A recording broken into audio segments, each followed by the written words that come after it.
आदर्श credit cooperative society के जितने भी मेंबर्स हैं और इन्वेस्टर्स हैं,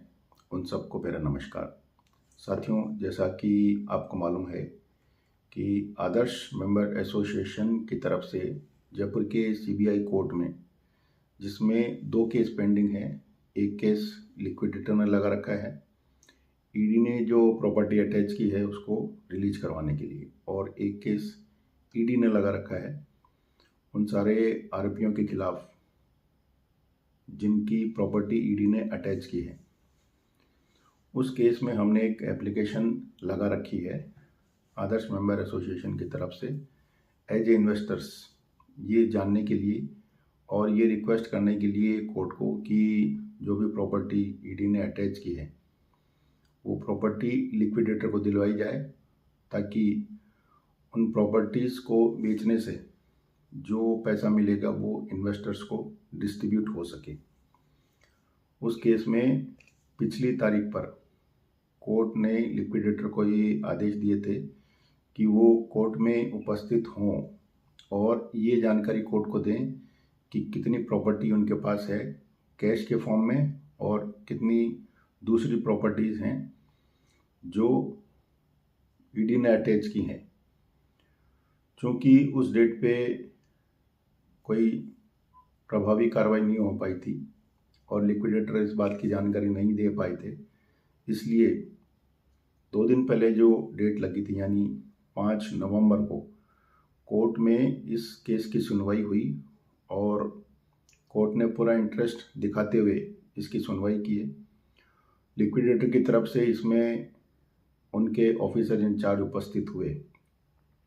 और कोर्ट ने उनसे 2 बातें पूछी, और उनमें पहली बात ये थी कि इन्वेस्टर्स जो हैं उनमें इंडिविजुअल इन्वेस्टर्स के अलावा क्या इंस्टीट्यूशंस यानी कि कोई संस्था, कोई बैंक, कोई फर्म एज इन्वेस्टर्स आदर्श क्रेडिट कोऑपरेटिव सोसाइटी में उन्होंने इन्वेस्ट किया है। तो लिक्विडेटर का ये कहना था कि इसमें कोई भी संस्था एज ए इन्वेस्टर्स नहीं है, सिर्फ इंडिविजुअल लोगों ने पैसा इन्वेस्ट किया है। एक जानकारी ये थी, और दूसरी जानकारी ये थी कि कुल मिलाकर करीब 20 लाख इन्वेस्टर्स हैं टोटल। उनमें से कुछ ही लोगों ने क्लेम फाइल किए हैं, टोटल 20 लाख लोगों ने अभी तक क्लेम फाइल नहीं किए हैं। और जब ये पूछा गया कि उनका अमाउंट कितना है जो क्लेम किया गया है, वो जानकारी लिक्विडेटर के पास आज तक नहीं है। तो कोर्ट की इस केस में, जैसा कि मैंने पिछली बार भी बताया था, ये मंशा है कि रोज वैली का एक केस हुआ था कलकत्ता में, उसमें 12 करोड़ जो कैश अमाउंट उस कंपनी के पास था वो लौटाने के ऑर्डर्स वहाँ की सीबीआई कोर्ट ने दिए थे, और उसी कोर्ट के जजमेंट को ध्यान में रखते हुए यहाँ की जो कोर्ट है सीबीआई कोर्ट नंबर 3, उन्होंने ये मंशा जाहिर की थी कि कैश कितना लिक्विडेटर के पास है उस अमाउंट को वो इन्वेस्टर्स को दिलवा सकते हैं, ऐसा ऑर्डर पास कर सकते हैं। तो लिक्विडेटर की तरफ से पिछली बार जैसे उनके वकील ने कहा था वही बात दोहराई गई कि करीब 30 करोड़ रुपया कैश के फॉर्म में यानी बैंक में डिपॉजिट है। तो मोटे तौर पर कोर्ट का ये मानना है कि वो 30 करोड़ रुपए को डिस्ट्रीब्यूट करने के आदेश कोर्ट दे सकती है, और ये केस काफ़ी एडवांस स्टेज पर आ चुका है और कोर्ट शीघ्र अतिशीघ्र कम से कम ये 30 करोड़ रुपया जो उन्होंने बताया है उसको प्रोरेटा बेसिस पे डिस्ट्रीब्यूट करने के आदेश दे सकती है। और ये आदेश या तो अगली पेशी पे देगी या उसके अगली बार